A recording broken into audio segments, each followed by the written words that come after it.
అందరికీ నమస్కారం. AP deputy CM Pawan Kalyan గారు ఆదిత్యానంద్ గారి మోడల్ ఏపీలో రాబోతుంది అన్నట్లుగా కూడా వ్యాఖ్యానించారు. తప్పు పనులు చేసే వాళ్ళకి అలానే రప్పా రప్ప కామెంట్స్, నెక్స్ట్ అధికారంలోకి వస్తే జైలుకి పంపిస్తా అన్నట్లు కూడా ఇలా వ్యాఖ్యానించే వాళ్ళకి ఖచ్చితంగా జైలుకి పంపిస్తా అన్నట్లు కూడా వ్యాఖ్యలు చేయడం జరిగింది. సో వాటి మీద ఒకసారి డిస్కస్ చేసే ప్రయత్నం చేద్దాం. ప్రస్తుతం మనతోటి డివిఎస్ గారు ఉన్నారు, వెల్కమ్ చెప్తాం. నమస్కారం సార్. నమస్తే. ఎస్ సార్, ఏం చెప్తారు సార్? ఆదిత్యానంద్ గారి మోడల్ ఏంటి? ఇవాళ డిప్యూటీ సీఎం పవన్ కళ్యాణ్ వ్యాఖ్యలు ఏంటి? మొన్నేమో జగన్మోహన్ రెడ్డి నేను గనక అధికారంలోకి వస్తే 2 నెలల్లో జైల్లోకి పంపిస్తాను. అవును సార్. దానిపైన ఈయన చాలా ఆవేశపడ్డారు. ఎవరు? పవన్ కళ్యాణ్. నిన్న మనం చూసాం, లోకేష్ కూడా రాజమండ్రిలో మాట్లాడుతూ ఏమన్నారు? ఎవరికి ఎప్పుడు ముహూర్తం పెట్టాలో నాకు తెలుసు బ్రో అన్నాడు. రెడ్ బుక్ లో 3 పేజీలు అయింది, ఇంకా చాలా ఉంది బుక్ అన్నాడు. దాన్నేమో వాళ్ళు ఎగతాళి చేస్తున్నారు. ఎవరు? ఆ వైసీపీ నాయకులు ఏమంటారు? 18 నెలల్లో 3 పేజీలేనా అయింది, మేం కనుకైతే 3 నెలల్లో 18 పేజీలు అవగొడతామనేది అంటున్నారు. ఇప్పుడు యోగి ఆదిత్యనాథ్ మోడల్ తప్పదు. ఏ కాలు కా కీలు, ఏ కీలు కా కీలు, ఏ కాలు కా కాళ్ళు మడిచి పెడతానంటున్నాడు. ఎవరు? పవన్ కళ్యాణ్. అంటే ఆంధ్రప్రదేశ్ లో ఇప్పటికీ రౌడీలని లేకపోతే గుండాలని చెలరేగిపోతున్నారు. ఒక మాఫియా రాజు. ఇప్పుడు జగన్మోహన్ రెడ్డి ఓడిపోయినా కూడా మాఫియాలని ఇవాళ వీళ్ళు కంట్రోల్ చేయలేకపోతున్నారా? ఇప్పుడు అందుకే కదా ఇప్పుడు పవన్ కళ్యాణ్ ఏమంటున్నాడు? ఆదిత్యనాథ్ మోడల్ అనగానే అతని హెచ్చరిక చూడంగానే మనకు అదే అనిపించేది. ఇప్పుడు ఉత్తరప్రదేశ్ ముఖ్యమంత్రిగా ఆదిత్యనాథ్ 10 ఏళ్లలో ఏ విధంగా అక్కడ కంట్రోల్ తీసుకొచ్చారు. ముందు లాలెస్నెస్ ఏది? అసలు మాఫియా రాజుగా ఉత్తరప్రదేశ్, అసలు gangsters, political gangsters, notorious criminals అంతా ఉత్తరప్రదేశ్ లో మనం చూసాం అప్పట్లో. అట్లాంటిది ఆదిత్యనాథ్ సీఎం కాగానే దగ్గర దగ్గర ఒక 60,000 పోలీసు నియామకాలు జరిగాయి. 1,50,000 మంది ఇంకా యువతని ఉపాధి కల్పించారు. అంటే ఒకటి ఏది? ఆ ఎన్సిఆర్బి లెక్కలు కనుక చూసినట్లయితే డెకాయిట్ కేసులు, ఈ లూటీ కేసులు 70% తగ్గాయి. ఒక దాంట్లోనే నీకు ఏంటి? దగ్గర దగ్గర 8,000 ఎన్కౌంటర్లు జరిగాయి. 222 మంది ఈ నోటోరియస్ క్రిమినల్స్ చంపేశారు. 8,118 మంది ఇంజ్యూర్డ్ అనమాట. ఏది? క్షతగాత్రులయ్యారు. అంటే ఒక భరతం పట్టాడు ఒక రకంగా చెప్పాలంటే. ఏంటి? అతను అక్కడ తీసుకొచ్చినటువంటి ఒక ట్రాన్స్పరెన్సీ, కొత్తగా పోలీస్ స్టేషన్లు పెట్టడం, సిసిటివి నెట్వర్క్ తీసుకురావటం, కంప్లీట్ ఇది ఒక మిషన్ శక్తి అనేది ఒకటి ఇంట్రొడ్యూస్ చేసి యాంటీ రోమియో స్క్వాడ్ తీసుకొచ్చాడు. అంటే అక్కడ ఆదిత్యనాథ్ ఏది? Zero tolerance to crime. అసలు ఒక యాక్ట్ తీసుకొచ్చారు, యాంటీ గ్యాంగ్స్టర్ యాక్ట్ అనే ఒక యాక్ట్ తీసుకొచ్చేసి. అంటే ఏంటి? మాఫియా, ఇప్పుడు ఈ ల్యాండ్ మాఫియా, లేకపోతే ఈ శాండ్ మాఫియా, మైన్ మాఫియా, ఇప్పుడు రెడ్ శాండల్ మాఫియా, ఇక్కడ ఆంధ్రప్రదేశ్ కూడా మాఫియా రాజుగా చేశాడు జగన్మోహన్ రెడ్డి. ఇది మనం చెప్పింది కాదు, ప్రధాని మోడీ చెప్పాడు ఆ మాట. ఏది? అమిత్ షా, మోడీ, లేకపోతే రాజ్నాథ్ సింగ్, జేపీ నడ్డా అప్పుడు ఎన్నికల ముందు ప్రచారం చేస్తూ మాఫియా ప్రదేశ్గా ఆంధ్రప్రదేశ్ జగన్మోహన్ రెడ్డి మార్చాడు అన్నాడు. అంటే ఇక్కడ ఇప్పుడు ఏంటి? Gangster act తేబోతున్నారా?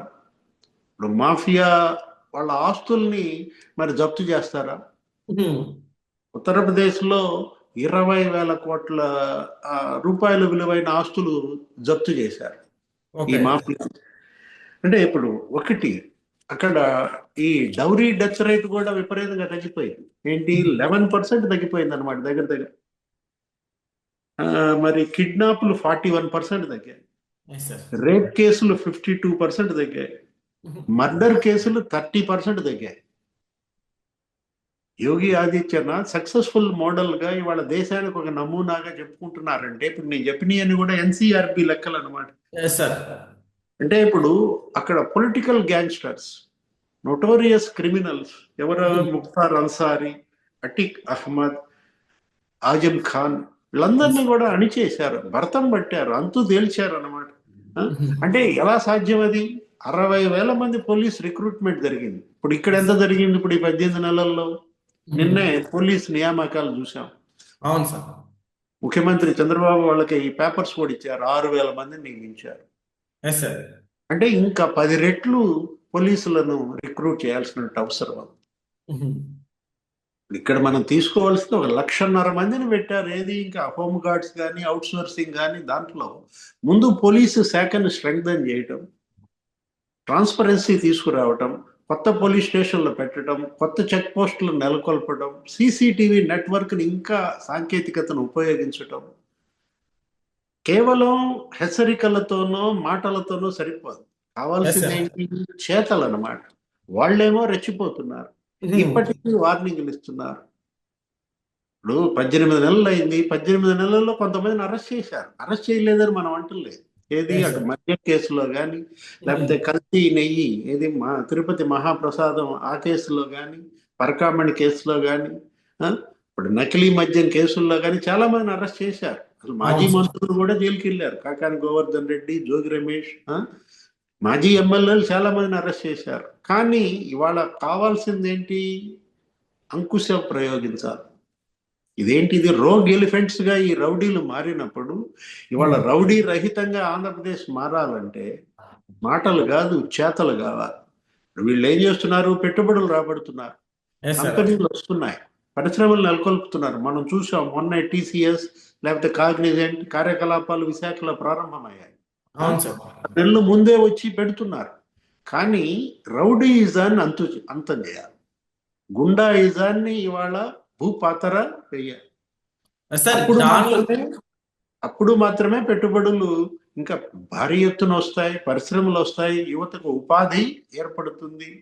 రాష్ట్రం అభివృద్ధి చెందాలంటే కేవలం ఉద్యోగాల కల్పన, పెట్టుబడులు రాబట్టడం, సంక్షేమం అందించటం, సూపర్ 6 అమలు చేయటం, వాటిల్లో ఓకే, ఏది చేతలు కనపడుతున్నాయి. కానీ లా అండ్ ఆర్డర్ విషయంలో మాత్రం మాటలకే పరిమితమయ్యారు అనేటటువంటి చెడ్డ పేరు ఈ ప్రభుత్వం తెచ్చుకున్నట్టు నేపథ్యంలో పవన్ కళ్యాణ్ గారు అన్నట్టుగా ఏంటి, రోమాలు బీకేస్తానంటున్నాడు, అరచేతిలో గీతలు జరిపేస్తానంటున్నాడు. అవి వాస్తవ రూపం దాల్చాలి. ఒక భయం రావాలి ఎవరిలో? రౌడీల్లో, ఈ గుండాల్లో, ఈ మాఫియా గ్యాంగుల్లో. ఆ భయాన్ని తెచ్చాడు యోగి ఆదిత్యనాథ్. ఇవాళ దేశంలోనే ఇవాళ సెకండ్ బిగ్గెస్ట్ ఎకానమీగా మారింది ఏది? ఉత్తరప్రదేశ్. మరి ఆ ఉత్తరప్రదేశ్ మోడల్ ఆంధ్రప్రదేశ్లో అప్లై చేస్తారా ఏంటి? శక్తి సర్వీస్ పెడతారా? ఎమర్జెన్సీ 112 సర్వీసెస్ పెడతారా? చూడాలి ఏం జరుగుతుందో. పవన్ కళ్యాణ్ మాటలు వాస్తవాలు కావాలనే ప్రజలు కోరుకుంటున్నారు. సార్, లేడీ డాన్స్ కూడా వాళ్ళకు కూడా పులి స్టాప్ పడచ్చు అంటారా? అంతే కదా. ఇప్పుడు ఏది లేడీ డాన్స్ లాంటి వాళ్ళకి గతంలో చూసాం మనం. జెంట్సే కాకుండా లేడీస్ కూడా ఒక డానర్లే పెద్ద పెద్ద ఆఫీసర్లు కూడా వాళ్ళ పక్కన పెట్టుకుని ఎన్నో చేశారు. సో వీళ్ళకి కూడా ఒక పులి స్టాప్ పడచ్చు అంటారా? మొత్తం రూట్ అవుట్ చేయాలా? ఏది? భయం రావాలి. వాళ్ళేంటి భూ కబ్జాలంటే భయపడే పరిస్థితి రావాలి. ఇప్పుడు రౌడీలంటే ప్రజల్లో భయం పోవాలి. ఎప్పుడది సాధ్యం? కేవలం ఏదో చట్టబద్ధంగా మేము వెళ్తున్నాం, అందరిని అరెస్ట్ చేస్తున్నాం, మేము శిక్షిస్తున్నాం, చట్టం తన పని తాను చేసుకుపోతుంది, ఇట్లా పివి నరసింహారావు డైలాగులు కాదు కావాల్సింది. ముందు ప్రజలు కాదు భయపడాల్సింది. ఇవాళ భయపడాల్సింది రౌడీలు, గుండాలు. ఇప్పుడు మనం చూసాం ఆకే హరికృష్ణ ఏంటి, డ్రగ్స్ వద్దు బ్రో అంటూ ఆయన ఒక ప్రోగ్రాం తీసుకున్నాడు. అక్కడ ఒక ఈగిల్ అనేటటువంటి ఒక దీన్ని పెట్టుకుని ఒక సంస్థను ఏర్పాటు చేసుకుని 480 మందిని ఏమో సిబ్బందిని ఇచ్చారు ఆయన. మొత్తం రాష్ట్ర వ్యాప్తంగా ఇవాళ ఏంటని గంజాయి రహితంగా ఆంధ్రప్రదేశ్ మారుతారు. ఇవాళ గంజాయిపై ఉక్కుపాదం మోపారు. ఏది? అటు రైతుల్లో అవగాహన కల్పిస్తున్నారు, ఇటు తల్లిదండ్రులతో చైతన్యం చేస్తున్నారు, విద్యార్థుల్లో అవగాహన కల్పిస్తున్నారు. అది ఏది? డ్రగ్స్ వద్దు బ్రో, గంజాయి వద్దు బ్రో అనే ప్రోగ్రాం రవికృష్ణ ద్వారా ఈగిల్ ఎలా అయితే చేస్తోందో అట్లా ప్రతి దాంట్లో కూడా ఏంటి ఎక్కడికక్కడ ఈ స్క్వాడ్లు రావాలి. యాంటీ మాఫియా స్క్వాడ్ అనేది రావాలి. 112 ఎమర్జెన్సీ సర్వీసులు పెట్టాలి. ఇప్పుడు యాంటీ గ్యాంగ్స్టర్ యాక్ట్ తీసుకురావాలి. అసలు ఆ యాక్ట్కే గ్యాంగ్స్టర్ అని పేరు పెట్టారంటే గ్యాంగ్స్టర్స్ భరతం నిజంగానే పడతారా? చూద్దాం. ఇంకా టైం ఉంది కదా, ఇప్పుడు 18 నెలలే అయ్యింది. ఇంకా మరి 42 నెలలు ఉంది వీళ్ళకి. ఈ 42 నెలల్లో అయినా ప్రజల ఆకాంక్షలని మరి ఎంత మేరకు వీళ్ళు సఫలం చేస్తారో, రౌడీ రహితంగా, గుండా రహితంగా ఆంధ్రప్రదేశ్ని ఎంత మారుస్తారో ప్రజలు వేచి చూస్తున్నారు. Okay. Okay sir. Thank you. నమస్తే.